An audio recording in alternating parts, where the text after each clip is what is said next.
गुरुर्ब्रह्मा गुरुर्विष्णु गुरुर्देवो महेश्वरः गुरु साक्षात् परब्रह्म तस्मै श्री गुरवे नमः। ಶ್ರೀ ಜಗದ್ಗುರು ಸಿದ್ಧಾರೂಢರ ಪಾದಕಮಲಗಳಿಗೂ, ಶ್ರೋತ್ರಿಯ ಬ್ರಹ್ಮನಿಷ್ಠ ಸದ್ಗುರು ಬಸವಾನಂದರ ಪಾದಕಮಲಗಳಿಗೂ, ಅವರ ಪ್ರತಿರೂಪದಂತಹ ನಿಜಗುಣಪ್ಪನವರ ಪಾದಕಮಲಗಳಿಗೂ ನನ್ನ ದೀರ್ಘದಂಡ ಪ್ರಣಾಮಗಳನ್ನ ಸಲ್ಲಿಸುತ್ತಾ, ಎಲ್ಲ ಮಹಾತ್ಮರ ಪಾದಕಮಲಗಳಿಗೂ ನನ್ನ ದೀರ್ಘದಂಡ ಪ್ರಣಾಮಗಳನ್ನ ಸಲ್ಲಿಸುತ್ತಾ, ಮನದಲ್ಲಿ ಸ್ಮರಿಸಿಕೊಳ್ಳುತ್ತಾ, ತಮ್ಮೆಲ್ಲರಿಗೂ ವಂದಿಸುತ್ತಾ, ಇವತ್ತಿನ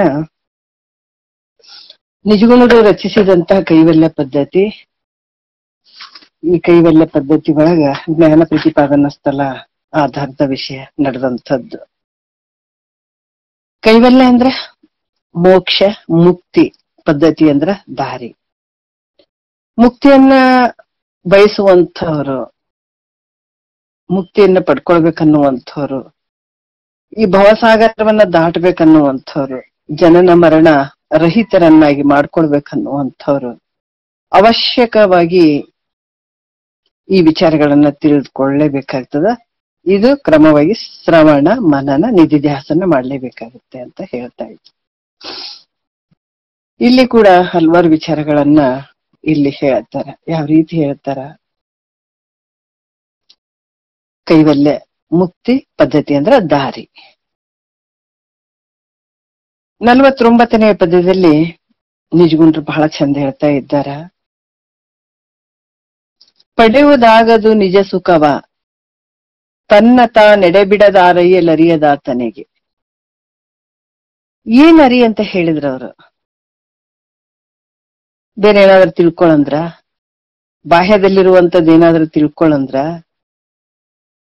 ಮುಕ್ತಿ ಅಂದ್ರ ಹೊರಗಡೆ ಎಲ್ಲಾದ್ರೂ ಸಿಗ್ತದಂದ್ರ? ಯಾರಾದ್ರೂ ಮುಕ್ತಿ ಕೊಡ್ತಾರಂತಂದ್ರ? ಏನಿಲ್ಲ ನೋಡ್ರಿ. ಏನ್ ಹೇಳ್ತಾರ? ಮುಕ್ತಿ ಯಾರು ಕೊಡುವಂತಹದ್ದಲ್ಲ, ಹೊರಗಡೆ ಸಿಗುವಂತಹದ್ದಲ್ಲ, ಹೊರಗಡೆ ಇರುವಂತದ್ದನ್ನ ಪಡ್ಕೊಳ್ಬೇಕನ್ನುವಂಥದ್ದು ಅಲ್ಲ ಇದು. ಯಾಕಂತಂದ್ರ ಒಂದು ವಿಶೇಷವಾಗಿ ನಮ್ಗ ಎಚ್ಚರಿಕೆ ಹೇಳ್ತಾರ.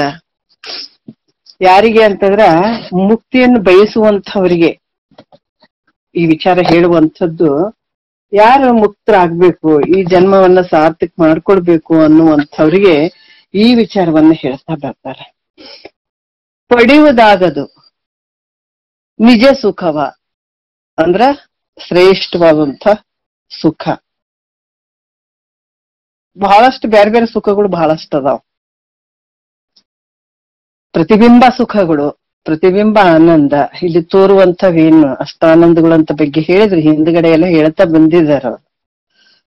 ಅವೆಲ್ಲ ನಿಜ ಸುಖ ಏನು ಅಂತಂದ್ರ ಅಲ್ಲ, ಬರೀ ತೋರಿ ಅಡಗುವಂಥವು. ಅದಕ್ಕೆ ಹೇಳ್ತಾರೆ, ಎಷ್ಟು ನಾವು ಈ ಸಂಸಾರ ಸತ್ಯ ಅಂತ ಅನ್ಕೊಂಡು ಮಾಡಿದ್ರು ಕೂಡ ಕೊನೆಗೆ ಅಲ್ಲಿ ಇದ್ರ ಫಲ ಏನನ್ನುವಂಥದ್ದು ದುಃಖನೇ ಇರುವಂಥದ್ದು. ನಾವಿಷ್ಟು ವರ್ಷ ಹುಟ್ಟಿದೀವಿ, ಆಯುಷ್ಯ ಇರುವ ಮಟ್ಟ ನಾವು ಏನ್ ಸುಖಕ್ಕಾಗಿ ಬಡದಾಡುವಂಥದ್ದಲ್ಲ.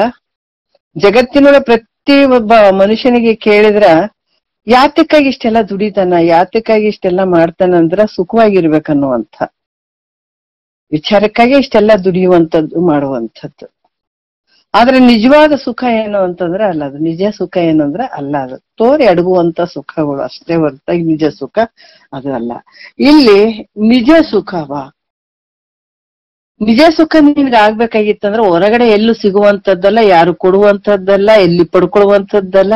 ನೋಡ್ರಿ, ಯಾವಾಗ ನಿಜ ಸುಖ ನಿನಗ್ ಸಿಗ್ತದಂದ್ರ ತನ್ನ ನೆಡೆಬಿಡದೆ ಆ ರೈಯಲ್ಲರಿಯದಾತನಿಗೆ, ಅಂದ್ರ ನಿನ್ನ ನೀನು ಯಾವಾಗ ಎಡೆ ಬಿಡದೆ ವಿಚಾರ ಮಾಡ್ತೀವಿ ಅವಾಗ ಆ ನಿಜ ಸುಖ ನಿನಗಾಗ್ತದ ಅಂತ ಹೇಳ್ತಾರ. ಅಂದ್ರೆ ಎಡೆ ಬಿಡದೆ ಅಂತ ಹೇಳ್ತಾರ ಅವರು. ನಮ್ಮ ಶರೀರದ ಒಳಗಡೆ ಉಸಿರಾಟ ಹೆಂಗದ? ಯಾಕಂತಂದ್ರ ಅದು ಎಡೆ ಬಿಡದೆ ಪ್ರತಿ ಕ್ಷಣಕ್ಕೆ ಅದು ಒಂದು ಸ್ವಲ್ಪ ನಿಂತ್ರ ಬಹಳಷ್ಟು ಕಷ್ಟ ಆಗ್ತದಲ್ಲ ಉಸಿರಾಟ. ಹಂಗ ಇಲ್ಲಿ ಕೂಡ ಪ್ರತಿ ಕ್ಷಣದಲ್ಲೂ ಆ ಸ್ಮರಣೆ, ಆ ವಿಚಾರ ನಮಗಿರ್ಬೇಕಾಗ್ತದೆ. ಅದಕ್ಕ ನೆಡೆ ಬಿಡದೆ ಆ ರೈಯಲ್ಲಿ ಅಂದ್ರೆ ವಿಚಾರ ಮಾಡದೆ ಇರುವಂತವ್ರಿಗೆ ನಿಜ ಸುಖ ಆಗಂಗಿಲ್ಲ. ಮುಕ್ತಿ ಪಡ್ಕೊಳ್ಬೇಕನ್ನುವಂಥ ಭಾವ ಇತ್ತು, ತಿಳ್ಕೊಳ್ತಾ ಇದ್ದಾನ, ಕೇಳಿದೀನಿ ಅಂತಾನ. ಆದ್ರ ಅದನ್ನ ಸತತ ಅದನ್ನ ಚಿಂತನ ಮಾಡದೇ ಇದ್ರ, ಮನನ ಮಾಡದೇ ಇದ್ರ ಏನಾಗ್ತದ ಅಂಥವ್ರಿಗೆ ಇದು ಮುಕ್ತಿ ಆಗಾಗ್ತದ. ಮಾಡ್ದಂಗ ಆಗ್ತದ. ನಾವೆಲ್ಲ ಇಲ್ರಿ ಕೇಳಾಕತ್ತೀವ್ರಿ ಅಂದಂಗ ಆಗ್ತದ, ನಾವ್ ಸತ್ಸಂಗ ಮಾಡಾಕತ್ತೀವ್ರಿ ಅಂದಂಗ ಆಗ್ತದ. ಸುಮ್ನೆ ನಾವು ತೋರಿಕೆಗಾಗಿ ಮಾಡ್ದಂಗ ಆಗ್ತದ. ಆದ್ರ ಒಳಗಡೆ ಕೆಲಸ ಆಗಂಗ್ಲಿದ. ಯಾವಾಗಂದ್ರೆ ಇದು ಯಾರಿಗೆ ತೋರ್ಸಕ್ಕೂ ಬರಂಗ್ಲಿದು. ನಾವ್ ಮಾಡ್ತಾ ಇದ್ದೀವ್ರಿ ಒಳಗಡೆ. ಯಾಕಂದ್ರೆ ಅದು ಚಿಂತನೆ ಎಲ್ಲಿ ನಡಿಬೇಕು, ನಿನ್ನೊಳಗ ನಡಿಬೇಕದು. ಏನ್ ಹೇಳ್ತಾರ, ತನ್ನ ನೆಡೆಬಿಡದೆ ಆರಯ್ಯ ಲರಿಯದಾತನಿಗೆ ಪಡೆಯುವುದಾಗದು ನಿಜ ಸುಖ.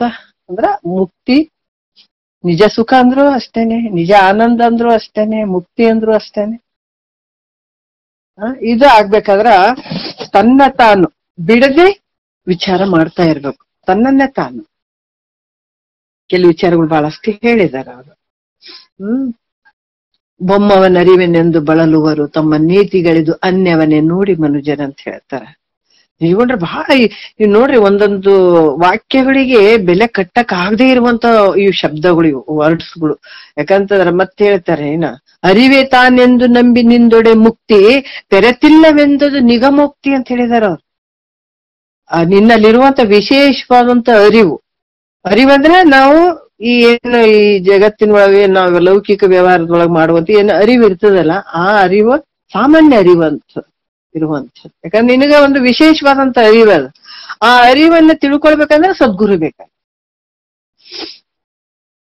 ಯಾಕಂದ್ರೆ ಅರಿವೇ ಗುರು ಅಂತ ಹಾಕ್ತಾರ ನೋಡ್ರಿ.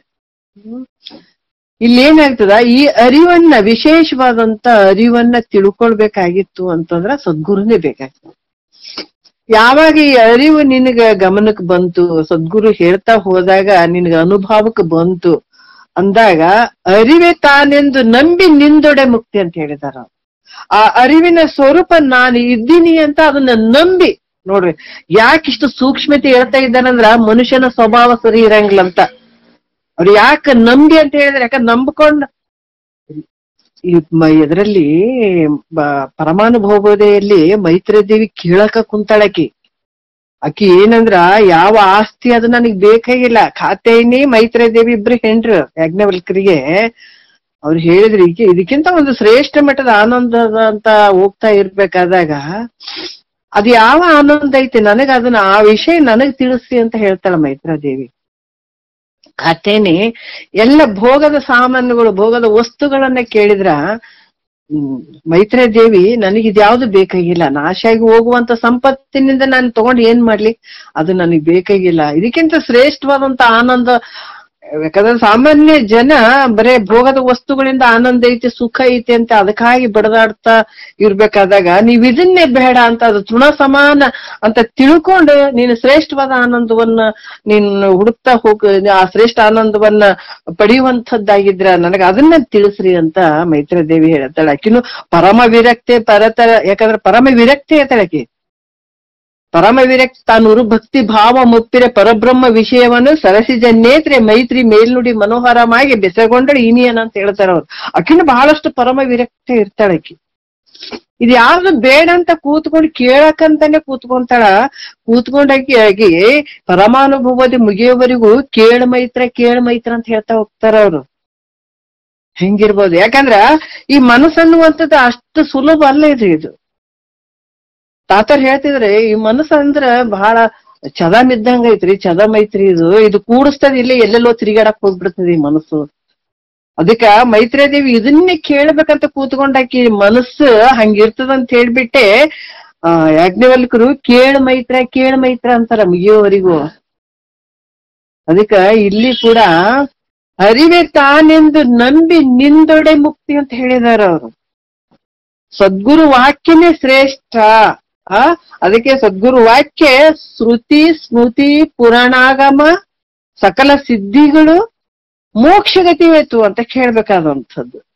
ಅಲ್ಲಿ ಏನು ಮುಖ್ಯವಾಗಿ ಇಟ್ಟಿದಾರ, ನಂಬಿಕೆ ಅನ್ನುವಂಥದ್ದು, ಶ್ರದ್ಧೆ ಅನ್ನುವಂಥದ್ದು, ವಿಶ್ವಾಸ ಅನ್ನುವಂಥದ್ದು ಬಹಳ ಮುಖ್ಯ ಆಗ್ತದೆ.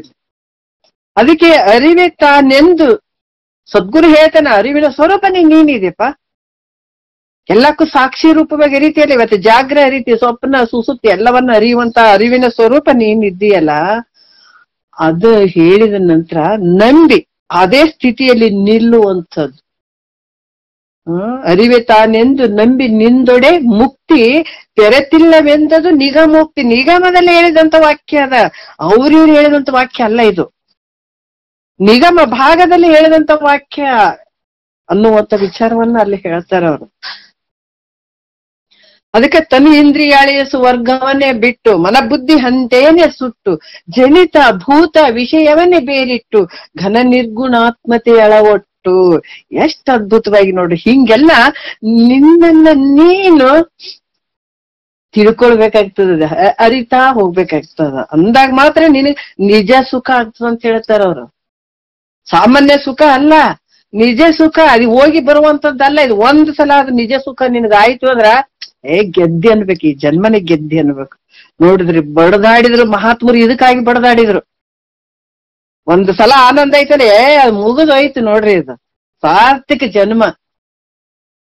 ಮತ್ತೆ ದುಃಖ ಬಂದು ಕೂಡಕ್ ಸಾಧ್ಯನೇ ಇಲ್ಲ. ಅದು ಅಂತ ನಿಜ ಆನಂದ ಇದು.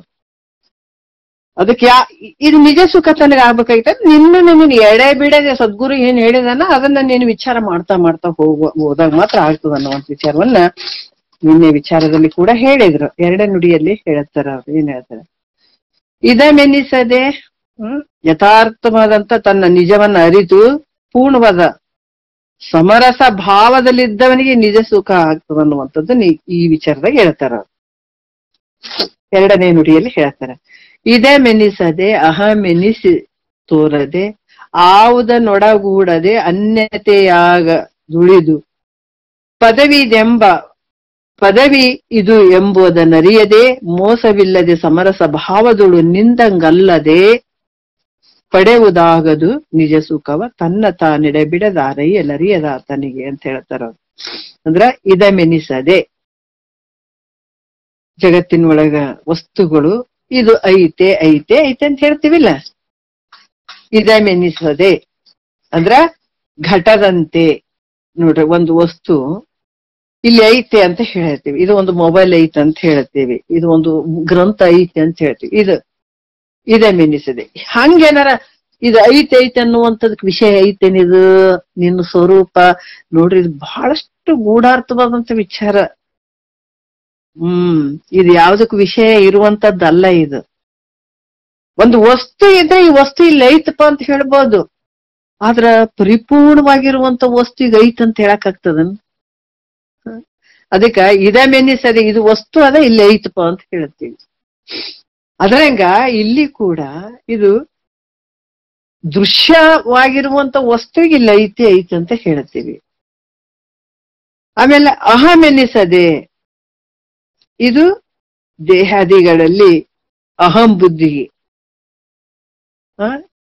ಇದು ನಂದು, ಇದು ನಾನು ಅಂತ ಹೇಳುವಂಥದ್ದು. ಆದ್ರ ಈ ನಿಜ ಸ್ವರೂಪ ಘಟಪಟಾದಿಗಳಂಗ ದೃಶ್ಯವಾಗಿ ತೋರ್ತದೇನು ಅಂದ್ರೆ ಇಲ್ಲ. ಆಮೇಲೆ ದೇಹ ಇಂದ್ರಿಯಾದಿಗಳಿಗೆ, ಈ ದೇಹ ಮತ್ತೆ ದೇಹದಲ್ಲಿರುವಂತ ಇಂದ್ರಿಯಗಳು, ಈ ಜ್ಞಾನೇಂದ್ರಿಯಗಳು, ಕರ್ಮೇಂದ್ರಿಯಗಳು, ಇವೇನದ ಅಂತಃಕರಣಗಳು ಅಂದ್ರೆ ಮನ, ಬುದ್ಧಿ, ಚಿತ್ತು, ಅಹಂಕಾರ. ಮತ್ತೆ ಜ್ಞಾನೇಂದ್ರಿಯಗಳು ಏನ್ ಹೇಳ್ತಾರ? ಸ್ತೋತೃ, ತ್ವಕ್ಕು, ಜಿಹ್ವ, ಗ್ರಾಣ, ನೇತ್ರ, ಇವು ಜ್ಞಾನೇಂದ್ರಿಯಗಳು. ಕರ್ಮೇಂದ್ರಿಯಗಳು ಕೂಡ ವಾಕ್, ಪಾಣಿ, ಪಾದ, ಗುಹ್ಯ, ಗುದ, ಇವು ಕರ್ಮೇಂದ್ರಿಯಗಳು. ಪಂಚ ವಿಷಯಗಳು ಅಂದ್ರ ಶಬ್ದ, ಸ್ಪರ್ಶ, ರೂಪ, ರಸ, ಗಂಧ, ಇವು ವಿಷಯಗಳು. ಇವೆಲ್ಲ ಅಹಂ ಬುದ್ಧಿಗೆ ವಿಷಯ ಆಗಿಲ್ಲ. ಈ ನನ್ ಮನಸ್ಸು, ನನ್ ಬುದ್ಧಿ, ನಾವೇನು ಇವೆಲ್ಲ ವಿಷಯಗಳು ಅದಾವಲ್ಲ ಅಹಂ ಬುದ್ಧಿಗೆ. ಹಂಗೇನಾದ್ರೆ ನಿನ್ನ ಸ್ವರೂಪ ಐತೇನು ಅಂತಂದ್ರ ಅದಕ್ಕ ಮಾತು ಮನಗಳಿಂದ ತತ್ತ ಮೀರಿದ ಸಾತಿಶಯದ ನಿರುಪಾಧಿಕ ನಿರ್ಮಲವಾಗಿರುವಂತ, ಇದು ಮನಸ್ಸಿಗೆ, ಮಾತಿಗೆ, ಯಾವುದಕ್ಕೂ ಗೋಚರ ಆಗದೆ ಇರುವಂತ, 6 ಪ್ರಮಾಣಕ್ಕೂ ನಿಲುಕದೆ ಇರುವಂತದ್ದು ನಿನ್ನ ಸ್ವರೂಪ. ಅದಕ್ಕೆ ಯಾವುದಕ್ಕೂ ವಿಷಯ ಆಗಿಲ್ಲ ಇದು. ಮತ್ತೆ ಇದು ದೇಹಾದಿಗಳಲ್ಲಿ ಮತ್ತೆ ದೇಹಾದಿ ಅಹಂಕಾರಗಳಲ್ಲಿ ಏನಾದ್ರೂ ಬೆರ್ತುಕೊಂಡದೇನು? ಇಲ್ಲವೇ ಇಲ್ಲ ಯಾವುದ್ರಲ್ಲಿ. ಅದಕ್ಕೆ ಧರೆ ಮೊದಲಾದ ಮೂಲ ಬಿಂದು ಕಡೆ ಚರವಾಚರಾದಿಯೊಳಗೆಂದು ಬೆರೆಸಾದ ಶ್ರೇಯವಾಗಿ ನಿಂದು ತೋರ್ಪ ಗುರು ಶಂಭೋಲಿಂಗನೆ ನೀನೆಂದು. ನೋಡು ನೋಡು ನೀನೆ ಪರವೆಂದು ತತ್ವಗೂಡದೆ ವಿಲಕ್ಷಣನಾಗಿ ನಿಂದು. ಎಷ್ಟು ಅದ್ಭುತವಾಗಿ ಹೇಳ್ತಾರೆ. ತತ್ವಗೂಡದೆ, ಯಾವ ತತ್ವಗಳು ನಿನಗೆ ಸಂಬಂಧ ಇಲ್ಲ. 25 ತತ್ವಗಳು ಅದಾವಲ್ಲ, ಆಕಾಶ, ವಾಯು, ಅಗ್ನಿ, ಜಲ, ಪೃಥ್ವಿ ಅನ್ನುವಂಥವು. ಇದರಲ್ಲಿ ಒಂದರಲ್ಲಿ ಒಂದು ಬೆರಿಕೆಯಾಗಿರುವಂಥದ್ದು. ಇವೆಲ್ಲ ಅಂತಃಕರಣಗಳು. ಇವು ಪಂಚಭೂತಗಳಿಂದನೇ ಇವು ಪಂಚೀಕೃತಗೊಂಡು ಅಂತಃಕರಣಗಳಾದು, ಜ್ಞಾನೇಂದ್ರಿಯಗಳಾದು, ಕರ್ಮೇಂದ್ರಿಯಗಳಾದು, ಪಂಚ ವಿಷಯಗಳು ಅದು, ಇವೆಲ್ಲಾಗ 25 ತತ್ವಗಳು ಸೇರ್ಕೊಂಡು ಇದು ಚಂದ ಒಂದು ಶರೀರ ರೆಡಿ ಆಯ್ತು. ಇದು ವ್ಯವಹಾರ ಮಾಡಕ್ ಸರಿ ಆಯ್ತು. ಹಂಗಾಗಿ ಇದ್ರಾಗ ಏನಾದ್ರೂ ಆತ್ಮ ಬೆರ್ತಕೊಂಡಿದ್ದಾನೇನು ಅಂದ್ರೆ ಇಲ್ಲ. ಇವೆಲ್ಲ ಸಾಕ್ಷಿ ರೂಪ ವಿಲಕ್ಷಣನಾಗಿರುವಂಥವನು ಅಂತ. ನನಗಿಂತ ಭಿನ್ನವೂ ಇಲ್ಲ, ಮತ್ತೆ ಇವುಗಳಲ್ಲಿ ಬೆರ್ತಿಲ್ಲ. ಇದು ಬಿಟ್ಟು ಬೇರೆ ಅದನ್ನೇನು ಅಂದ್ರೆ ಇಲ್ಲ, ಅದ್ರಾಗ ಬೆರ್ತಾನೇನು ಅಂದ್ರೆ ಅದ್ರಾಗ ಬೆರ್ತಿಲ್ಲ. ಮತ್ತೆ ಇಲ್ಲಿ ಕೂಡ ಹೇಳ್ತಾರ ಯಾವ ರೀತಿ ಅಂತಂದ್ರೆ, ಅನ್ನಮಯಾದಿ ಅಂತಂದ್ರ ಅನ್ನಮಯ ಕೋಶ, ಇವು ಪಂಚಕೋಶಗಳನ್ನ ಇವನ್ನ ವಿಚಾರ ಮಾಡ್ಬೇಕನ್ನುವಂಥದ್ದು ಬಹಳ ಮುಖ್ಯ. ಈಗ ನೋಡ್ರಿ, ಹಿಂದಿನ ಒಂದು ಹಿರಿಯರು, ಮೊದಲಿನ ಹಿರಿಯರೆಲ್ಲ ಕೆಲವು ಕಥೆಗಳು ಹೇಳ್ತಿದ್ರು, ಕೆಲವೊಂದು ವಿಷಯಗಳಿಗೆ ಇಂಥವ್ ಇಟ್ಕೊಂಡು ಹೇಳ್ತಿದ್ರು ನೋಡ್ರಿ. ಒಬ್ಬ ಯಾರೋ ಬಂದಿದ್ದ ಕತೆ ಹೇಳುವಂಥದ್ದು, ಸಣ್ಣ ಮಕ್ಕಳಿಗೆ ಕತೆ ಹೇಳ್ತಾರ. ಹಿಂಗ ಯಾರೋ ಭಿಕ್ಷಕ್ ಬಂದಿದ್ದ, ಮನೆಯಾಗ ಒಬ್ಬ ಹೆಣ್ಮಗಳು ಇದ್ಳು, ಆಕಿಂದು ಬಾಣಂತಿ ಇದ್ಳು. ಆ ಮನುಷ್ಯ ಆಕಿನ ತಗೊಂಡ್ ಹೋದ. ಈ ಕಾರ್ಸಿದ್ರ ಅಂತ ಹೇಳ್ತಾರ ನೋಡ್ರಿ, ಕೆಲವೊಂದ್ ಕತಿಗಳ್ದಾಗ ಹೇಳ್ತಿರ್ತಾರ.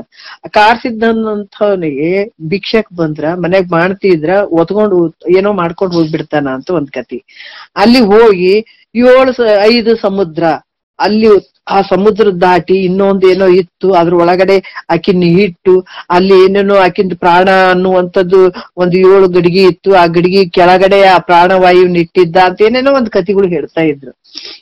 ಇಲ್ಲಿ ಕೂಡ ಏನು ಅಂತಂದ್ರ, ನಿನ್ನ ಸ್ವರೂಪ, ನಿನ್ನ ಆನಂದ ಎಲ್ಲಿ ಅಡಿಗೆದಂತಂದ್ರ ಈ 5 ಗುಹೆಗಳು ಏನು ಪಂಚಕೋಶಗಳು ಏನದಾವ ಆದ್ರ ಆಚೆ ಕಡೆ ಇರುವಂಥದ್ದು ನಿನ್ನ ಸ್ವರೂಪ ಅದ. ಅಂದ್ರೆ ಈಗ ನಿದ್ದಾಟ ಇಲ್ಲಿ ಬಹಳ ಎಲ್ರಿ ವಿಚಾರ ಮಾಡಕ್ ಏನ್ರಿ ಇಷ್ಟೇ ಐತಲ್ರಿ, ನಮ್ಮನ್ನ ನಾವ್ ವಿಚಾರ ಮಾಡ್ಕೋಬ. ಇದು ಸುಲಭ ಅಲ್ಲ, ಇದು ಅಷ್ಟು ಸುಲಭ ಅಲ್ಲ. ಇದು ನಾವಿಷ್ಟು ಕೂತ್ಕೊಂಡ್ ಒಂದ್ ಅರ್ಧ ಗಂಟೆ ಕುಂತು ಕೇಳ್ಬೇಕಾದ್ರೆ ಎಷ್ಟು ವಿಘ್ನಗಳು ಇರ್ತಾವ್ರಿ. ಅಷ್ಟು ಸುಲಭ ಅಲ್ಲ. ಎಲ್ಲವನ್ನ ಬಿಡಿಸ್ಕೊಂಡು ಇವತ್ತು ಈ ಒಂದು ಸತ್ಸಂಗ ಅನ್ನುವಂಥದ್ದು ಇಂಥ ವಿಚಾರಗಳನ್ನ ಒಂದ್ ಸ್ವಲ್ಪ ಕುಂತು ಕೇಳ್ಬೇಕಂದ್ರ ಇವತ್ತು ನಮ್ಗಿಷ್ಟ ಸ್ವಲ್ಪ ಅವಕಾಶ ಆದಂದ್ರ ನಮ್ಮ ಜನ್ಮದ ಪುಣ್ಯ ಅನ್ಬೇಕಿದು, ಈ ಪೂರ್ವ ಜನ್ಮದ ಪುಣ್ಯ ಅನ್ಬೇಕಿದು. ಅಷ್ಟೇ ಈಜಿಯಾಗಿ ಟೈಮ್ ಕೂಡ ಇಷ್ಟು ಸಿಕ್ಕು ಗುಡ್ಸಂಗಿಲ್ಲ. ಅದು ಪಾಪದ ಫಲ ಇದ್ರೆ ಕೂಡ ಕೊಡಂಗಿಲ್ಲ. ಅದು ಮೊದಲನೇ ಮಾತು.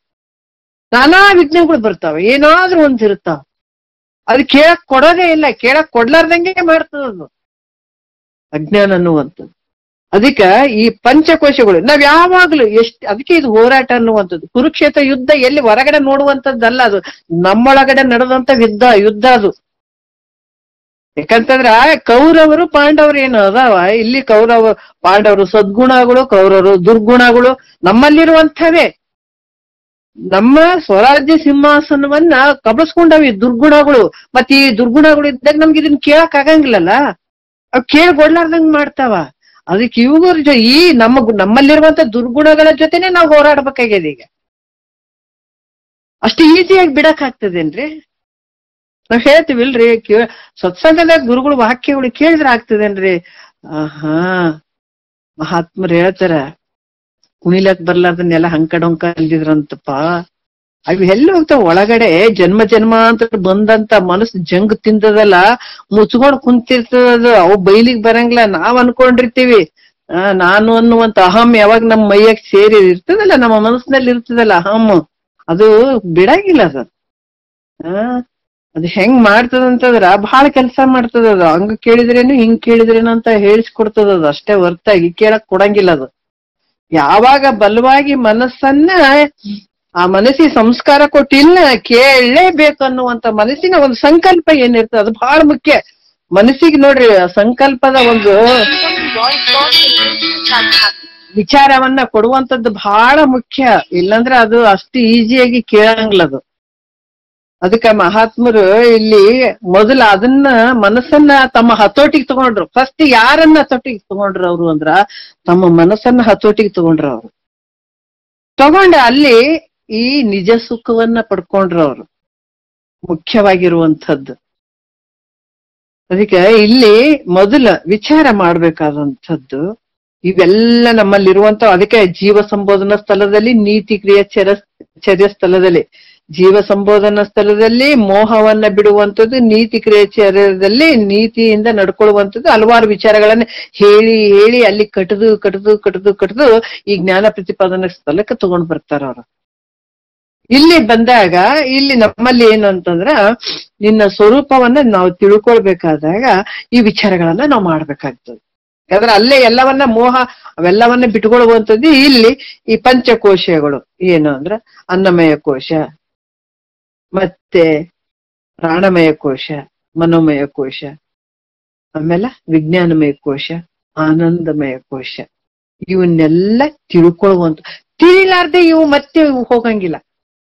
ನಾವೇನು ತಿಳಿಲಾರ್ದೆ ಬೇಕಾದಂಥದ್ದನ್ನ ನೀವು ಮಾಡ್ರಿ, ಬಟ್ ಇದು ಅಜ್ಞಾನ ಅನ್ನುವಂಥದ್ದು ಅಳಿಲಿಕ್ಕೆ ಸಾಧ್ಯನೇ ಇಲ್ಲ.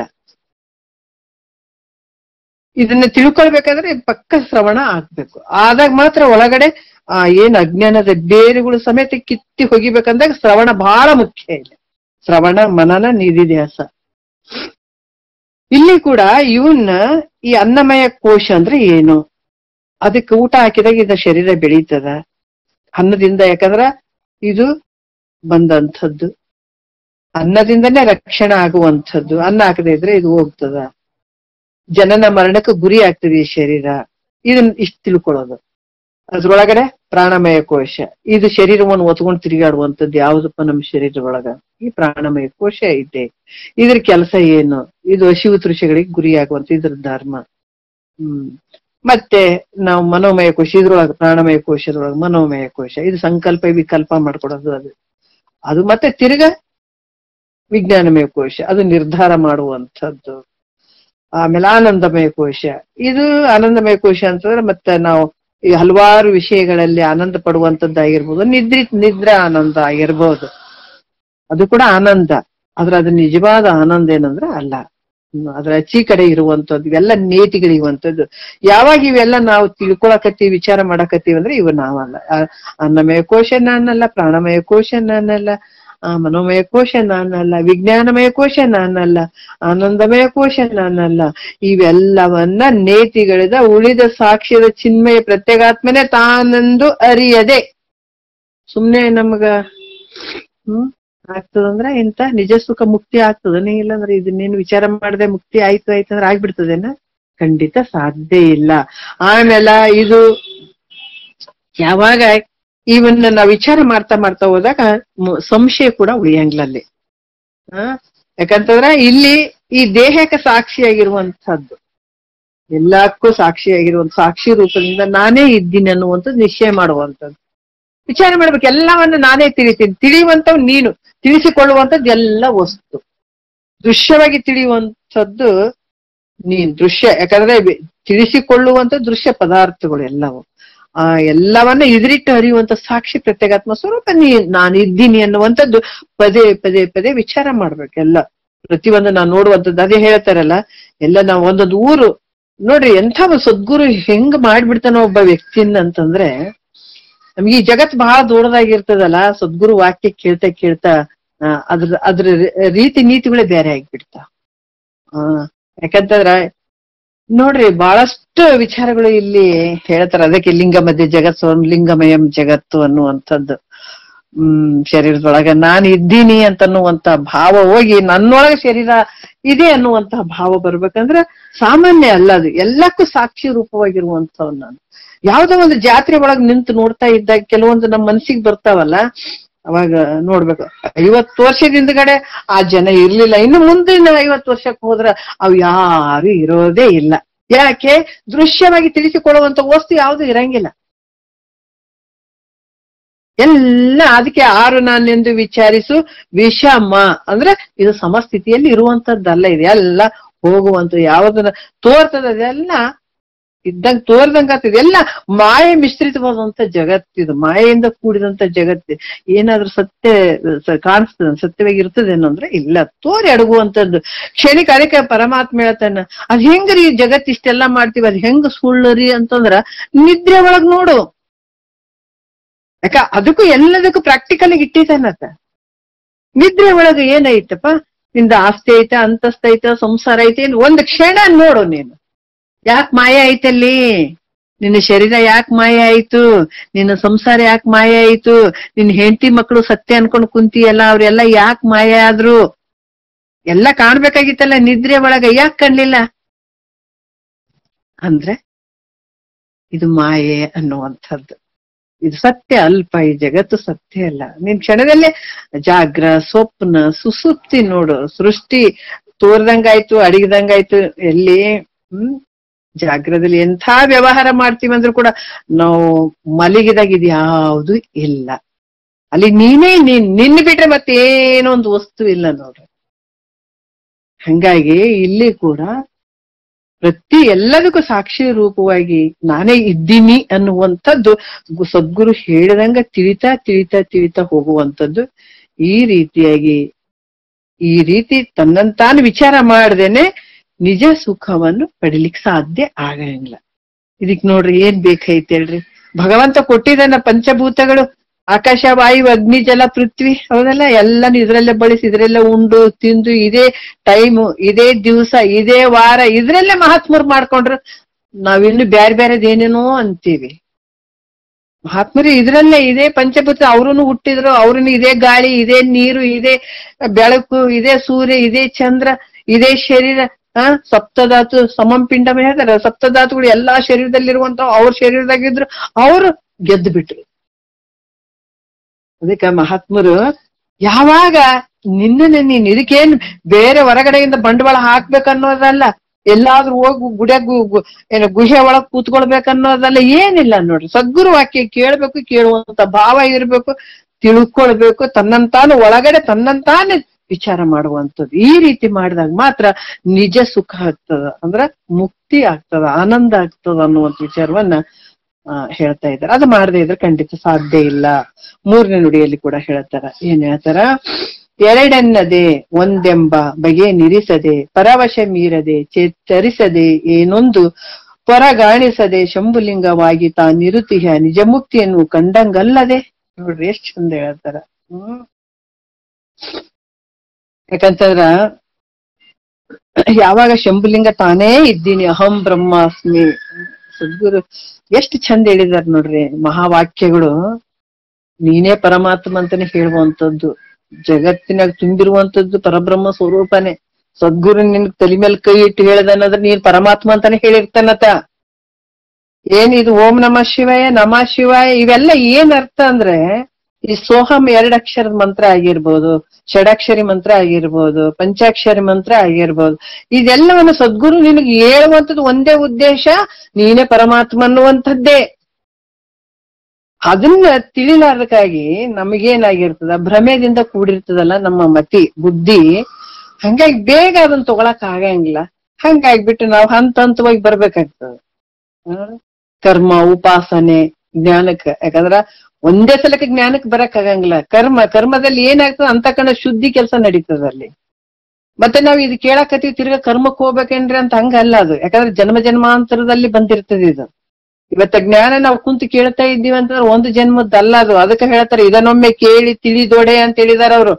ಎಂತ ಮಾತ್ರ ಇದು, ಇದನ್ನೊಮ್ಮೆ ಕೇಳಿ ತಿಳಿದೊಡೆ, ಈ ಲೋಕ ದುದಿಯಾದಿ ಬಳಿಕಿಂದು ಪರ್ಯಂತ ತಾನು ಒದವಿ ಎಸಗಿದ ಅಖಿಲ ಪುಣ್ಯತತಿ ಫಲಿಸಿದಿಂತು ಪೆರತಿಲ್ಲವೇನೆ ಕೇಳಿವೆ ಅಂತ ಹೇಳ್ತಾರ. ಯಾವಾಗ ಈ ಭೂಮಿ, ಯಾವಾಗ ಈ ಸೃಷ್ಟಿ ಉತ್ಪತ್ತಿ ಆಗ್ಯದ, ಯಾವಾಗ ಈ ಭೂಮಿ ಆಗ್ಯದ, ಅವಾಗ ಹುಟ್ಟಿದವ ನೀನು.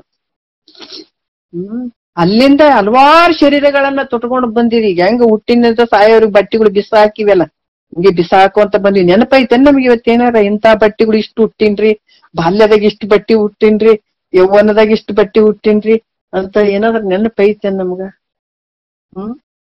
ಇಲ್ಲಲ್ಲ. ಹಂಗ ನೆನಪಿರ್ಲಾರ್ದಂತ ಜನ್ಮಗಳು ಬಹಳ ಹೋಗ್ಬಿಟ್ಟಾವೀಗ. ಅಲ್ಲಿಂದ ಇಲ್ಲಿಯ ಮಟ್ಟ ನಾವ್ ಏನ್ ಮಾಡಿದೀವಿ ಪುಣ್ಯದ ಕೆಲಸಗಳು, ಅದು ಶೇಖರಣೆ ಆಗಿ ಆಗಿ ಆಗಿ ಆಗಿ ಇವತ್ತ ಈ ವಿಚಾರವನ್ನ ತಿಳ್ಕೊಳಕ ನಮಗ್ ಫಲ ಸಿಕ್ಕದಂತ ತಿಳ್ಕೊಳ್ಬೇಕಂತಾರ ಮಹಾತ್ಮರು ಅಂದಾಗ. ಎಷ್ಟು ಅದ್ಭುತ ನೋಡ್ರಿ ಅದು.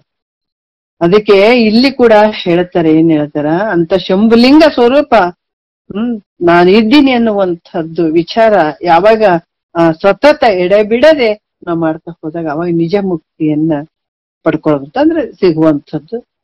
ಈ ರೀತಿ ಮಾಡ್ಕೊಳ್ಳದೆ ಇದ್ದಾಗ ನಿಜ ಮುಕ್ತಿ ಖಂಡಿತ ಸಾಧ್ಯ ಆಗೋದಿಲ್ಲ. ಅದಕ್ಕ ಜೀವ ಈಶ್ವರ ಎರಡೆನ್ನದೇ ಅಂತ ಹೇಳಿದಾರ ಅವ್ರು. ನೋಡ್ರಿ ಹೆಂಗ್ ಹೇಳ್ತಾರೆ ಇವ್. ಮತ್ತೆ ಈ ವಾಕ್ಯಗಳು ಬಿಟ್ಟು ವೇದ ಉಪನಿಷತ್ತುಗಳ ಬ್ಯಾರೆ ಬೇರೆ ಅದ ವಾಕ್ಯ ಅಂತ ಹುಡ್ಕೊಂಗಿಲ್ಲ. ಅದಕ್ಕ ಇವತ್ ಕನ್ನಡಿಗರಿಗೆ ನಿಜಗುಂಡ್ರ ಶಾಸ್ತ್ರ ಅಂದ್ರ ದೊಡ್ಡ ಸಂಪತ್ತಿದು. ಅದ್ರಾಗ ಮುಮುಕ್ಷಿಗಳಿಗೆ ಎಲ್ಲರಿಗಂತಲ್ಲ, ಎಲ್ಲರಿಗೂ ಭಾವ ಬರಂಗಿಲ್ಲ ಕೇಳಾಕ, ಇದನ್ನ ಅರಗಿಸ್ಕೊಳಕ ಭಾವನೂ ಬರಂಗಿಲ್ಲ. ಅದಕ್ಕ ಕನ್ನಡಿಗರಿಗೆ ನಾವ್ ವೇದ ಉಪನಿಷತ್ತುಗಳು ಓದಾಕ ನಮಗ ಸಂಸ್ಕೃತದ ಭಾಷೆ ನಮಗ್ ಬರಂಗಿಲ್ಲ. ಬಟ್ ನಾವ್ ಮುಕ್ತರಾಗ್ಬೇಕಂತ ನಮ್ಗ ಅಪೇಕ್ಷೆ ಐತೆ. ಏನ್ ಮಾಡೋದು? ಭಗವಂತ ಈ ರೂಪವಾಗಿ ಬಂದು ಕನ್ನಡದಲ್ಲಿ ಇಳಿಸಿದಾನಂದ್ರ ಇದು ಕನ್ನಡಿಗರ ಒಂದು ಸಂಪತ್ತಿದು. ಮತ್ತೆ ಇದರಲ್ಲಿ ಇರುವಂತ ವಿಚಾರ ಇಲ್ರಿ, ನಾವ್ ವೇದ ಉಪನಿಷತ್ತುಗಳು ಹುಡುಕ್ತಿವಿ ಮಾಡ್ತೀವಿ ಅಂದ್ರ ಅಲ್ಲಿ ಇರೋದು ಇದನ್ನೇ. ಮತ್ತೆ ಬ್ಯಾರೆ ಏನ್ ಅಡಿಗೆ ಇಲ್ವೇ ಇಲ್ಲ, ಇವೇ ಇರುವಂತ ಇದೇ ಅಡಿಗೆನೆ. ತ್ರೇತಾಯುಗ, ಕೃತಯುಗ, ದ್ವಾಪರ ಯುಗ ಏನ್ ಅದಾವ, ಅಲ್ಲಿಂದ ಮಹಾತ್ಮರು ಏನ್ ಈ ಮುಕ್ತಿಯನ್ನ ಪಡ್ಕೊಳ್ಬೇಕು, ಈ ಜನ್ಮ ಸಾರ್ಥಕ ಮಾಡ್ಕೊಳ್ಬೇಕನ್ನುವಂತ ವಿಚಾರದಲ್ಲಿ ಏನ್ ಬಂದಿದಾರ, ಇದೇ ವಿಚಾರ, ಇದೇ ಉಂಡಂತ ಅಡಿಗೆನೆ ಅವರು ಕೂಡನು. ಇಲ್ಲಿ ಏನ್ ಹೇಳ್ತಾರ, ಎರಡನ್ನದೇ ಅಂದ್ರ ಅದು ಬೇರೆ ಇದು ಬೇರೆ. ನಾನ್ ಬೇರೆ ನೀನ್ ಬೇರೆ, ಅದು ಬೇರೆ ಇದು ಬೇರೆ ಅಂತ ಅನ್ನುವಂಥದ್ದಕ್ಕೆ ಏನ್ ಇಲ್ವೇ ಇಲ್ಲ. ಎಲ್ಲ ನಿನ್ನ ಸ್ವರೂಪನೇ ತುಂಬಿದಂತ. ಯಾಕಂದ್ರ ನಾಮ ರೂಪ ಮಾಯೆಯಿಂದ ಕೂಡಿದಂಥದ್ದು. ಅಸ್ಥಿಭಾತಿ ಪ್ರಿಯೆ ನಿನ್ನ ನಿಜ ಸ್ವರೂಪದ್ದು. ನಾಮ ರೂಪವನ್ನ ತೆಗೆಯುವಂಥದ್ದು ನಿನ್ನ ಸ್ವರೂಪ ಎಲ್ಲಾ ಕಡೆ ಇರುವಂತಹದ್ದು. ಹಂಗಾಗಿ ಇಲ್ಲಿ ಎರಡಕ್ಕೆ ಅವಕಾಶ ಇಲ್ಲ. ಜೀವ ಈಶ್ವರಾಗಿ ತೋರ್ತದಂದ್ರೆ ಇದೆಲ್ಲ ಮಾಯೆಯಿಂದ ತೋರಕತ್ತದ. ಶಿವ ಅಂತ ತೋರ್ತದಂತಂದ್ರು ಕೂಡ ಅಲ್ಲಿ ನಿನ್ನ ಪ್ರತಿಬಿಂಬ ಮಾಯೆಯಲ್ಲಿ ಪ್ರತಿಬಿಂಬಿಸಿ ಈ ಜಗತ್ತು ಸೃಷ್ಟಿ ಆದಂಗಾಗ್ಯದ ಹೊರತಾಗಿ ವಿಚಾರ ಮಾಡಿದಾಗ ಇಲ್ಲವೇ ಇಲ್ಲ. ಅಜ್ಞಾನದಲ್ಲಿ ಪ್ರತಿಬಿಂಬಿಸಿದ ಜೀವಾತ್ಮ ನನ್ನ ಕಿಂಚಜ್ಞತ್ವದಿಂದ ಕೂಡಿದೀನಿ, ನಾನು ಸಾಯ್ತೀನಿ, ನಾ ಹುಟ್ಟುತ್ತೀನಿ, ನಾನು ಹಂಗದೀನಿ ಹಿಂಗದೀನಿ ತಿದು ಕುಂತದ. ಯಾವ್ದ್ರಿಂದ? ಉಪಾಧಿಯಿಂದ ತೋರಕತ್ತೆ ಹೊರತಾಗಿ ಆದ್ರೆ ವಿಚಾರ ಮಾಡಿದ್ರ ಯಾವುದು ಇಲ್ಲ ಇಲ್ಲಿ. ಅದಕ್ಕೆ ವಿಚಾರ ಮಾಡ್ಬೇಕನ್ನುವಂಥದ್ದು ಹೇಳ್ತಾರ ಅವ್ರು. ಎರಡೆನ್ನದೇ ಒಂದೆಂಬ ಬಗೆ ನಿರೀಸದೆ ಅಂದ್ರ ಅದು ಇದು ಅನ್ನುವಂಥದ್ದಿಲ್ಲ. ಅದಕ್ಕೆ ಹೇಳ್ತಾರ ಅವರು. ಎಲ್ಲರಿಗೂ ಇದನ್ನ ಅದ್ವೈತವನ್ನ ತಿಳ್ಕೋಕ್ ಸಾಧ್ಯ ಇಲ್ಲ. ಹಿಂಗ್ ಹೇಳಿದ್ರ ಬಹಳಷ್ಟು ಜನ, ಅದಕ್ಕೆ ಅವರು ಬಹಳ ಗೂಢಾರ್ಥದಾಗ ಹೇಳುವಂತ ವಿಚಾರಗಳು ಅಂತ ಹೇಳ್ತಾರ ಮಹಾತ್ಮರು. ಎಲ್ಲರಿಗೂ ಅರ್ಥನೂ ಆಗಂಗಿಲ್ಲ.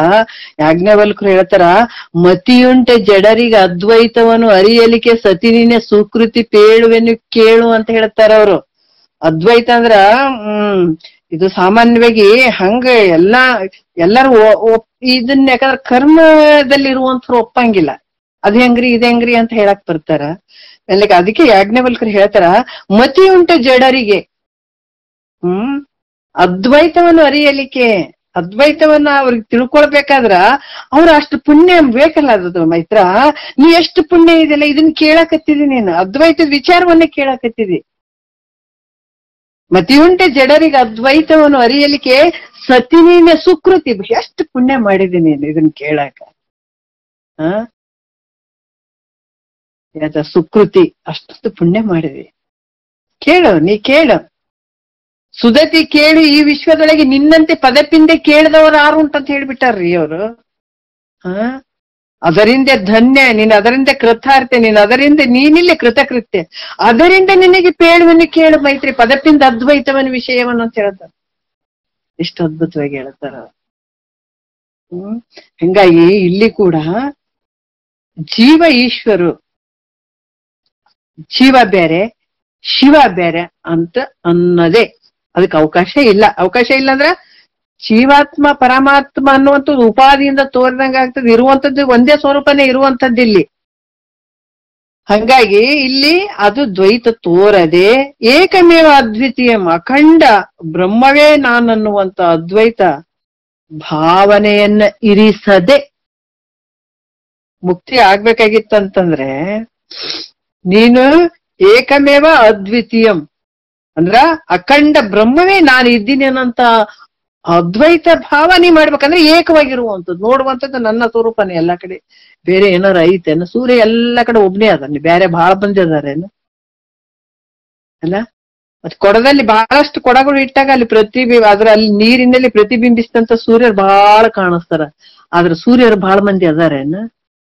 ಒಂದೇ ಇರೋದು, ಸೂರ್ಯ ಒಬ್ಬನೇ ಇರೋದು. ಹಂಗಾಗಿ ಇಲ್ಲಿ ಕೂಡ ಅಂತ ಅಖಂಡ ಪರಬ್ರಹ್ಮ ಎಲ್ಲಕ್ಕಿಂತ ಶ್ರೇಷ್ಠವಾದ, ಯಾಕಂದ್ರ ಎಲ್ಲಕ್ಕೂ ಆಧಾರವಾಗಿರುವಂಥದ್ದು, ಅಧಿಷ್ಠಾನವಾಗಿರುವಂಥದ್ದು ನನ್ನ ಸ್ವರೂಪ. ಅಂತ ಪರಬ್ರಹ್ಮ ಸ್ವರೂಪನೇ ನಾನು ಇದ್ದೀನಿ ಅನ್ನುವಂಥ ಭಾವ ಇರಿಸುವಂಥದ್ದು ಬಹಳ ಮುಖ್ಯ. ಅದೇ ಮಾಡುವಂಥದ್ದು. ಆ ಭಾವ ಇರಿಸ್ತಾ ಇದ್ರೆ ನನ್ನ ಮುಕ್ತಿ ಆಯ್ತು, ನನ್ನ ಮುಕ್ತಿ ಆಯ್ತು, ನಾನು ಎಲ್ಲಾ ತಿಳ್ಕೊಂಡೆ, ನಾ ಎಲ್ಲಾ ಪಡ್ಕೊಂಡೆ. ಇದು ಎಂತದ್ರಿ? ಅದಕ್ಕ ಅದ್ವೈತ ಭಾವನೆಯನ್ನು ಇರಿಸದೆ ಮಧೋನ್ಮತ್ತ. ಯಾಕಂದ್ರ ಇದು ಹೆಂಗ ಐತಿ ಅಂತ ಹೇಳಿದ್ರೆ, ಯಾವಾಗ ಈ ಒಂದು ಜೀವ ಮತ್ತೆ ಈಶ್ವರ ಇದು ಉಪಾಧಿಯಿಂದ ತೋರುವಂಥದ್ದು, ಯಾವಾಗ ಇದು ತಿಳಿತಾ ಹೋದಾಗ ತಿಳಿಯುವಂಥದ್ದು ಬಹಳ ಮುಖ್ಯ. ಇದು ಯಾವಾಗ ತಿಳಿತಾ ನಾವು ಹೋದಾಗ ಅಲ್ಲಿ ತೂರ್ಯತೀತ ಅಂತ ಏನು ಅವಸ್ಥೆ ಇರ್ತದಲ್ಲ, ಅಲ್ಲಿ ಅಂದ್ರ ಸಮಾಧಿ ಸ್ಥಿತಿ ಬಂದ್ಬಿಡ್ತದಲ್ಲಿ. ಯಾವಾಗ ಗುರುನಾಥ್ ರೂಢರಿಗೆ ಬಂತು, ಬಟ್ ಮಹಾತ್ಮರಿಗೆ ಅದರಲ್ಲಿ ಬಹಳಷ್ಟು ಒಂದು ಬ್ರಹ್ಮನಿಷ್ಠತ್ವ ಅಂತ ಕೂಡ ಹೇಳುತ್ತಾರೆ. ಬಾಹ್ಯದ ಒಂದು ಜ್ಞಾನ ಅಲ್ಲಿ ಅಂದ್ರೆ ಈ ಕಣ್ಣಿಗೆ ಕಾಣುವಂತ ಈ ವಸ್ತುಗಳು ಯಾವ ತೋರಂಗಿಲ್ಲ ಆ ಸ್ಥಿತಿ ಇದ್ದಾಗ. ಅಂದ್ರೆ ಅದ್ರಲ್ಲೇ ಇರ್ತಾರೆ ಜ್ಞಾನಿಗಳಂತಲ್ಲ, ಇದೆಲ್ಲ ವಿಚಾರಗಳು ಮುಂದನ್ನು ಬರ್ತಾವ. ಮತ್ತೆ ಪರಮಾನುಭವದಲ್ಲಿ ಬಹಳ ಚಂದ ಹೇಳಿದ್ದಾರೆ. ಆದ್ರೆ ಯಾವಾಗ್ಲೂ ಹಂಗ ಇರ್ತಾರಂತಲ್ಲ.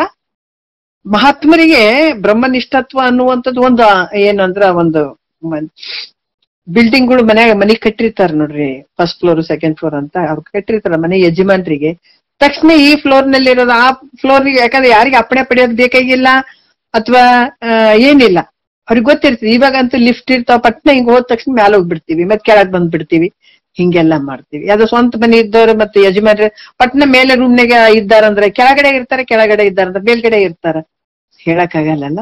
ಹಂಗ ಈ ಬ್ರಹ್ಮನಿಷ್ಠತ್ವ ಒಂದು ಆ ಸ್ಥಿತಿಯಲ್ಲಿರುವಂತ ಮಹಾತ್ಮರು ಕೆಲವು ಸಲ ಅವರಿಗೆ ಈಸಿಯಾಗಿ ಬಿಟ್ಟಿರ್ತದೆ, ಕೆಲವು ಆರಾಮಾಗಿ ಆ ಸ್ಥಿತಿಯಲ್ಲಿನೂ ಹೋಗಿರ್ತಾರೆ, ಕೆಲವು ಸಲ ಆ ವೃತ್ತಿ ಕೆಳಗಿನ ಸ್ಥಿತಿಗೂ ಬಂದಿರ್ತದೆ. ಹಿಂಗೂ ಇರ್ತದೆ, ಇಲ್ಲ ಅಂತಿಲ್ಲ. ಈ ರೀತಿ ಈ ಏನ್ ಹೇಳ್ತಾರ, ಕುಡಿಯದೆ ನಶೆ ಇರುವಂಥದ್ದು ಮಹಾತ್ಮರು ಹಂಗೆ ತಮ್ಮ ಒಂದು ನಶೆ ಹೆಂಗೆ ಇರ್ತದ ಕುಡ್ದಾಗ ಆ ರೀತಿ ಹೆಂಗಿರ್ತಾರ ಆ ಸ್ಥಿತಿಯಲ್ಲಿ ಬಂದ್ಬಿಡ್ತಾರ, ಸಮಾಧಿ ಸ್ಥಿತಿಯಲ್ಲಿ ಹೋಗ್ಬಿಡ್ತಾರ. ಯಾಕಂದ್ರ ಯಾವಾಗ ಪುನಃ ಒಂದು ವಿಚಾರ ಮಾಡ್ತಾ ಹೋದಾಗ ಸಮಾಧಿ ಸ್ಥಿತಿಗೆ ಅಲ್ಲಿ ಬರುವಂತದ್ದು ಆ ಸ್ಥಿತಿ ಆಗದೇನೆ ಇಲ್ಲಿ ಮತ್ತೆ ಅವ್ರಿಗೆ ಹೊರಗಡೆ ಏನಾದ್ರೂ ನಾಮರೂಪದ ಪ್ರಪಂಚ ಪ್ರತೀತಿ ಆಗ್ತದೆ ಅಂದ್ರೆ ತೋರಂಗಿಲ್ಲ. ಅವಾಗ ಆ ಸ್ಥಾನ ಇದಕ್ಕ ಚಿಕ್ಕರಾಮರುಡ್ರು ತರ ಬಂದಿದ್ರು ಅವ್ರು ಕೊನೆಗಾಲದಲ್ಲಿ. ಅದಕ್ಕೆ ಹೇಳುವಂಥದ್ದು, ಮನಸ್ಸಿನಲ್ಲಿ ಅಪೇಕ್ಷೆ ಇತ್ತು ಅಂತಂದಾಗ ಸದ್ಗುರು ಅಂತ ಯಾವ್ದೋ ರೂಪದಿಂದ ಅಲ್ಲಿ ನಮ್ಗ ಕೆಲವೊಂದು ವಿಷಯಗಳನ್ನ ನಮಗ್ ಗೊತ್ತು ಮಾಡ್ಬಿಡ್ತಾನಂತ ಅನ್ನಕ. ನಾವ್ ಇದು ಹೆಂಗಂತ ಕೆಲವು ವಿಚಾರಗಳನ್ನ ಶಾಸ್ತ್ರ ಹೇಳ್ಬೇಕಾದಾಗ ಗುರುಗಳು ಹೇಳ್ತಾ ಇದ್ದಾಗ ಚಿಕ್ಕರಾಮರೂಢರ ಬಗ್ಗೆ ಹೇಳ್ತಾ ಇದ್ರು. ಅವಾಗ ಒಂದು ಯಾವಾಗ ನೋಡೇವು ಅಂತ ಅನಿಸ್ತಿತ್ತು ನಮ್ಗೆ. ಇನ್ನೂ ಒಂದು ಅಪ್ಪಾಜಿ ಸಿದ್ದೇಶ್ವರ ಅಪ್ಪಾಜಿ ಬಗ್ಗೆ ಹೇಳ್ತಾ ಇದ್ರು, ತುಂಬಾ ಹೇಳ್ತಾ ಇದ್ರು. ಯಾಕಂದ್ರ ಈ ಬಸವಾನಂದ್ರ ತಾತವರು ಸಿದ್ದೇಶ್ವರ ಅಪ್ಪಾಜಿ ತುಂಬಾ ಸಲ ಭೇಟಿಯಾಗಿದ್ದಾರೆ ಅವ್ರು. ಅಲ್ಲಿ ಮಸ್ಕಿಗೆ ಬಂದಲ್ಲಿ ಅಲ್ಲಿ ಕೆಲವೊಂದೊಂದ್ ಕಡೆ ತುಂಬಾ ಭೇಟಿ ಆಗಿದಾರ ಅವರು. ಅವಾಗ ಅಲ್ಲಿ ಕೆಲವು ಸಲ ವಿಚಾರಗಳನ್ನ ಹೇಳ್ತಿದ್ರು ತಾತವ್ರು. ಹೇಳ್ಬೇಕಾದಾಗ ನಾವ್ ಯಾವಾಗ ನೋಡೇವ್ ಹತ್ರದಿಂದ ಯಾವಾಗ ನೋಡೇವ್ ಇವ್ರಿಗೆ ಅನ್ನುವಂತ ಭಾವ ತುಂಬಾ ಜಾಸ್ತಿ ಆಗಿರೋದು ನಮಗ. ನನಗ ತುಂಬಾ ಜಾಸ್ತಿ ಆಗೋದು ಯಾವಾಗ ನೋಡೇವಂತ. ನಿಜ. ನಾ ಈ ವಿಚಾರ ಹೇಳಿದ್ದೀನಿ. ನಮ್ಗೆ ಯಾವ್ದು ಬಂಧು ಬಳಗ ಬಾಗಲಕೋಟೆ ಒಳಗೆ ಯಾರು ಇಲ್ಲ ಅಂತಂದ್ರು ಕೂಡ ಅವ್ರು ಧಾರವಾಡದಾಗಿದ್ದಂತವ್ರು ಬಾಗಲಕೋಟೆ ಮದುವೆ ಇಟ್ಕೊಂಡ್ರು. ಯಾವ್ದು ಮಾಡಲ್ಲ, ಮೊದ್ಲು ಅವ್ರನ್ನ ಹೋಗಿ ನೋಡಿದೀವಿ. ನಿಜವಾಗಿ ಆ ಸ್ಥಿತಿಯಲ್ಲಿ ಅವ್ರು ಇದ್ರು. ಕೊನೆಗಾಲದಲ್ಲಿ ಅವ್ರಿಗೆ ಯಾವ ಸಣ್ಣ ಮಗುವಿನ ಭಾವ ಇತ್ತು ನೋಡ್ರಿ ಆ ಟೈಮ್ನಲ್ಲಿ. ಅಂತ ಒಂದು ಆನಂದ ಸ್ಥಿತಿಯಲ್ಲಿ ಅವ್ರು ಇದ್ದದ್ದನ್ನ ನೋಡಿದಂಥದ್ದು. ಮತ್ತೆ ಅಷ್ಟೇ ಬೇಗವಾಗಿ ನಮ್ಗ ಅಪ್ಪಾಜಿ ದರ್ಶನ ಕೂಡ ಆಯ್ತು. ಅವ್ರ ಜೊತೆ ನಾವು ಸುಮಾರು ಹೊತ್ತು ಕೂತ್ಕೊಂಡದ್ದಾಯ್ತು. ನಿಜ, ಯಾಕಂದ್ರ ಆ ಒಂದು ನಿಜ ಭಾವ ಇದ್ದಾಗ, ಆ ಮನಸ್ಥಿತಿ ಆದಾಗ ಸದ್ಗುರುನಾಥ ಯಾವ್ದೋ ರೂಪದಿಂದ ನಮ್ಗ ಆ ಒಂದು ದರ್ಶನ ಕೊಡ್ತಾರ, ಆ ಒಂದು ಅವಕಾಶಗಳು ಸಿಗ್ತಾವ, ಇಲ್ಲ ಅಂತಿಲ್ಲ. ಆ ರೀತಿ ಇಲ್ಲಿ ಕೂಡ ಏನಂತಂದ್ರ ಅವಾಗ ನಾಮ ರೂಪು ಹೊರಗಡೆ ಏನು ಪ್ರಪಂಚದಲ್ಲಿ ಏನು ತೋರಂಗಿಲ್ಲ, ಪ್ರಪಂಚದ ಪ್ರತೀತಿನೇ ಆಗಂಗಿಲ್ಲ. ಆ ರೀತಿ ಕೇವಲ ಸಚ್ಚಿದಾನಂದ ಲಕ್ಷಣ ಆ ಶಂಭುಲಿಂಗ ರೂಪವಾಗಿರುವಂತಹ ನಿಜ ಮುಕ್ತಿಯನ್ನ ಕಾಣುವಂಥದ್ದು. ಮತ್ತೆ ಸತ್ತ ಮೇಲೆ ಸಿಗುವಂತದ್ದಲ್ಲ ಇದು. ನಾವಿದ್ದಾಗ್ಲೇ ಎಷ್ಟು ತೀವ್ರ ಭಾವ ಇರ್ತದ, ನಾವಿದ್ದಾಗ್ಲೇ ಇಂಥದೆಲ್ಲ ಅನುಭವಿಸ್ಲಿಕ್ಕೆ ಸಾಧ್ಯ. ಯಾಕಂದ್ರ ಈ ಒಂದು ಸ್ವರ್ಗಾದಿ ಭೋಗಗಳು ಶರೀರ ಹೋದ್ಮೇಲೆ ಸಿಗ್ತಾವ. ಯಜ್ಞ ಯಾಗಾದಿಗಳು, ಕರ್ಮಾದಿಗಳು, ಜಪ ತಪಗಳನ್ನ ಮಾಡಿದಾಗ ಇವೆಲ್ಲ ಸ್ವರ್ಗಾದಿ ಭೋಗಗಳನ್ನ ನಾವು ಸತ್ ಮೇಲೆ ಸಿಗುವಂತ. ಆದ್ರೆ ಈ ಮುಕ್ತಿ ಅನ್ನುವಂಥದ್ದು ನಾವು ಶರೀರ ಇರೋದ್ರಾಗೆ ಈ ಮುಕ್ತಿಯನ್ನ ಪಡ್ಕೊಳ್ಬಹುದು. ಶರೀರ ಇರ್ತದ, ಆದ್ರ ಮುಕ್ತಿ ಸ್ಥಿತಿಯನ್ನ ನಾವು ಅನುಭವಿಸ್ಲಿಕ್ಕೆ ಸಾಧ್ಯ ಇದೆ. ಈ ನಿಜ ಆನಂದವನ್ನ ಅನುಭವಿಸ್ಲಿಕ್ಕೆ ಸಾಧ್ಯ ಅದ. ಈ ರೀತಿ ಯಾವಾಗ ಎಡೆಬಿಡದೆ ತನ್ನಂತಾನು ವಿಚಾರ ಮಾಡದೆ ಇರುವಂತವ್ರಿಗೆ ಈ ನಿಜ ಸುಖದ ಅನುಭವ ಆಗಂಗಿಲ್ಲ ಅಂತ ನಮ್ ಎಚ್ಚರಿಕೆ ಮಾತು ಹೇಳ್ತಾರ. ಮಹಾತ್ಮರು ಬಹಳಷ್ಟು ವಿಚಾರಗಳನ್ನ ಹೇಳ್ತಾರೆ. ಮುಂದಿನ ಒಂದು ನುಡಿ, ಯಾಕಂದ್ರೆ ಮುಂದಿನ 50ನೇ ಪದ್ಯ ಮತ್ತೆ ನಾಳೆ ಒಂದೆರಡು ಮಾತು ಗುರುಗಳ ಪಾದಕ್ಕೆ ಅರ್ಪಿಸಿ ಹರವು.